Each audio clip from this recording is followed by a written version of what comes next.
Les 26 et 27 mai. Et puis enfin le tennis, ça sent le sapin pour Tsonga opéré au genou début mars. Il n'est pas encore remis. Il vient donc de déclarer forfait pour les tournois de Madrid et de Rome. Pas sûr donc de le voir à Roland-Garros à la fin du mois. Voilà pour l'actu sport. Excellente journée à vous. L'invité du jour. Il est presque 7h45, la FCPE a donc tenu une conférence de presse hier pour dénoncer ce qu'elle considère comme des manquements, notamment de la part de la région Auvergne-Rhône-Alpes pour la gestion des lycées de la ville. On en parle ce matin avec nos deux invités. Magali Serre, bonjour. Bonjour. Alain Blandron, bonjour. Et merci d'être avec nous tous les deux. Vous êtes membre du conseil départemental de la FCPE, vous êtes aussi au conseil d'administration du lycée Paul Constant. Déjà, pour poser un petit peu le débat, on peut rappeler la FCPE, Fédération de parents d'élèves, qui vous êtes exactement? Oui, donc la FCPE, première fédération de parents d'élèves, il y en a deux grandes, la FCPE et la PEP, défend les valeurs de laïcité, accès de tous à l'école, égalité, etc. Donc nous sommes représentés dans pratiquement tous les lycées, dans beaucoup de collèges. Et parmi les combats menés actuellement par la FCPE dans l'Allier, mais pas que dans l'Allier, c'est la lutte pour le maintien des classes, notamment en milieu rural. Ouais, on sait qu'il y a eu de fortes mobilisations parce qu'il y a pas mal de suppressions et ça continuera. De classes, d'accord. Effectivement, avec un nouveau point qui sera sans doute fait à la rentrée, mais d'ores et déjà, ça aussi, c'est une problématique qui vous inquiète? Oui, tout à fait. Donc aujourd'hui, on intervient en direction de la région, notamment parce qu'on nous a annoncé la venue du président. Alors, effectivement, on va y venir. L'actualité, c'est la venue de Laurent Wauquiez, donc demain, sur le bassin Montluçonnet, où il va être question de train, il va être question d'agriculture également. Mais pour vous, c'est aussi l'occasion d'évoquer des difficultés. On les a un petit peu listées tout à l'heure dans le journal et on va y revenir en détail. On va peut-être parler d'abord des problèmes, peut-être, on va dire, d'aspects un petit peu plus techniques, notamment sur le lycée Paul Constant, ce que vous avez évoqué hier, notamment, c'est les problèmes sur l'internat des filles. Alors, expliquez-nous. Alors oui, on constate en effet que depuis 10 mois, les filles rencontrent un problème de température d'eau. Elles n'ont en tout et pour tout que 10 minutes d'eau chaude pour l'ensemble des filles sur l'internat. Elles doivent se laver en fait, été comme hiver, à l'eau froide. Donc on nous explique que c'est un problème de capacité du système à supporter le chauffage de l'eau pour le bâtiment des filles, mais ce problème n'a que trop duré et les réparations doivent être faites. Ouais. On rappelle que c'est la région qui a en charge évidemment tout ce qui est investissement dans les lycées, donc c'est aujourd'hui vers la région que vous vous tournez. C'est ça. Les économies sur lesquelles le président de la région appuie son bilan reposent entre autres sur des économies de fonctionnement, mais ce qui entraîne là de graves dysfonctionnements. Comment en 2018, dans la grande région Aura, des centaines de filles doivent se laver à l'eau froide? Parce que bon, là on parle de la problématique à Paul Constant. On précisera d'ailleurs que Xavier Grumeau, notre journaliste, a tenté de contacter aussi la direction du lycée hier, qu'elle n'était pas forcément disponible. Mais vous dites que ces problèmes ils existent ailleurs ou c'est vraiment localisé? Alors le problème sur l'eau froide existe sur le lycée. Il y a besoin de faire de fortes réparations et des travaux. Et il faut que la région engage les frais. Un technicien, il y a beaucoup de restructuration avec la nouvelle grande région. Un nouveau technicien vient d'être embauché. On espère maintenant que les réparations pourront être faites et qu'à la rentrée, les filles auront de l'eau chaude. Ouais, vous avez déjà, j'imagine, bien sûr, essayé de faire bouger les choses, mais pour l'instant, il n'y a pas eu d'évolution, vous n'avez pas eu de signal positif? Non, on a eu plusieurs constats. On nous remarque d'où vient le problème. On nous fait les remarques d'où vient le problème, mais on note aucun changement. En fait, je pense que de gros travaux doivent être faits et il faut les budgets qui suivent et les techniciens aussi. Les difficultés, elles vous sont remontées justement de la part des internes, j'imagine, qui au quotidien... Voilà, de la part des internes. Et c'est vrai que du coup, le sujet est à l'ordre du jour de chaque CA depuis le début de l'année scolaire. D'accord. Donc pour l'instant sans avancer, c'est pourquoi vous avez voulu un petit peu tirer la sonnette d'alarme, alerter un petit peu les médias là-dessus. Ça fait partie des problématiques. Il y en a une autre notamment sur le numérique. Expliquez-nous, c'est vrai qu'on parle beaucoup de numérique et vous dites l'infrastructure, c'est pas forcément ça quoi. Et oui, parce qu'à l'heure du numérique, les lycées ont encore des contrats ADSL, alors que la fibre est aux portes des lycées. On va prendre par exemple le lycée Paul Constant. Le contractuel n'est plus adapté ni à son activité ni à sa taille. Ouais, c'est-à-dire beaucoup d'élèves, on tire forcément sur le réseau. Voilà, 1800 élèves, environ 1200 ordinateurs. 700 à 800 sont régulièrement connectés en même temps. Avec le début actuel, le temps de connexion est régulièrement de 10 minutes.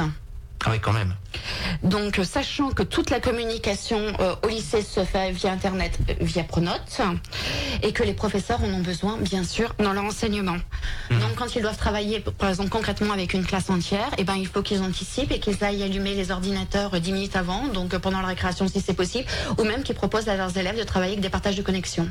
Ouais, là aussi vous dites donc les infrastructures mériteraient des investissements. C'est un problème ici spécifique à Pôle Constant parce qu'il y a une dominante scientifique et technologique et qui travaille en permanence avec l'informatique. Ouais. Et bon, il y a un projet qui commence à s'avancer de lycée augmenté très informatique. Avec ADSL, ça ne marchera pas. Donc il y a effectivement la responsabilité de la région qui doit investir dans ce domaine. Ouais, mettre des moyens sur l'infrastructure. Parce que, effectivement, changer le contrat. Oui, la fibre entoure le lycée.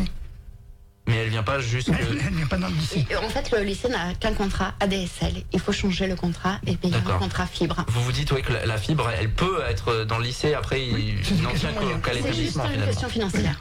D'accord.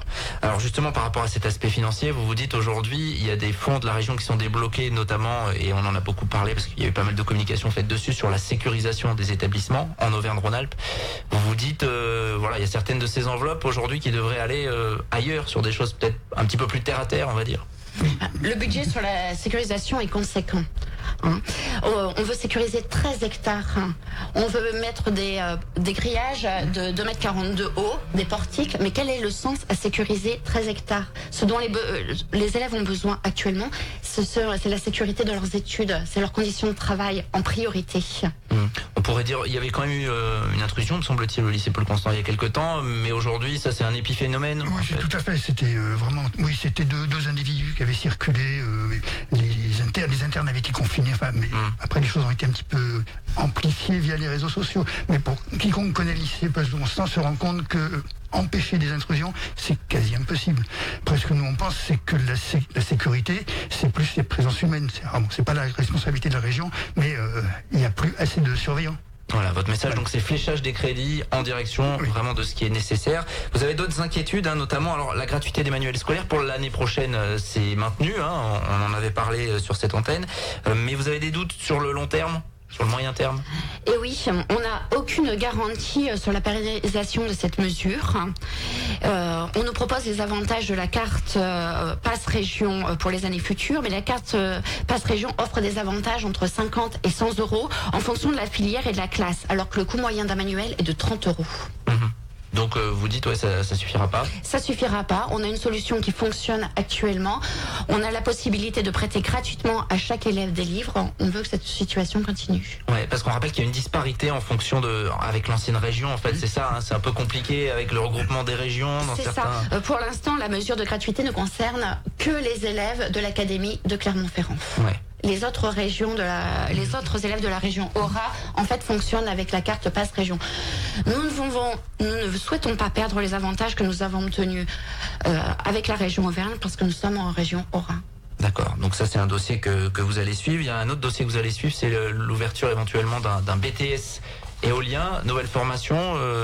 Quelle est votre position? C'est ça. En fait, nous demandons le soutien de la région et du rectorat quant au projet du BTS éolien. Il s'agit d'un BTS de maintenance des systèmes des équipements éoliens. On veut que ce BTS puisse être ouvert sous statut scolaire et sous statut d'apprentissage.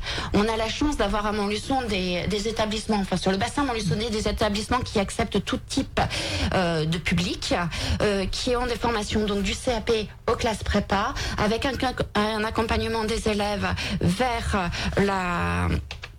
des filières d'excellence, que ce soit au niveau technologique et professionnel. Et on veut leur permettre d'avoir des orientations post-bac dirigées vers des métiers tournés vers l'avenir, comme l'éolien, et donc porteurs d'emploi. Pour l'instant, vous n'avez pas d'engagement là du rectorat et de la région sur cette formation? Pour l'instant, je pense que les deux restent timides et que personne ne s'engage réellement. Donc vous avez volonté de pousser évidemment pour cette ouverture. Laurent Wauquiez vient donc demain. Vous avez prévu quelque chose? Comment ça va se passer? Nous avons demandé un rendez-vous, nous n'avons pas de réponse. Ouais. On sait que les emplois du temps sont souvent un petit peu compliqués. Mais en tout cas, c'est quelque chose que vous vouliez faire remonter, quoi, en fait. Tout à fait. Ces difficultés. Il y a possibilité que vous essayiez de l'intercepter à un moment donné. Comment ça va se passer? Vous n'en parlerez pas. Parfait. Merci à tous les deux. On rappelle Magali Serre, Alain Blondron, membre du conseil départemental de la FCPE, d'être venu détailler ce matin sur notre antenne ces inquiétudes. Il est 7h54 sur RJFM. On se retrouve dans un instant. L'invité du jour.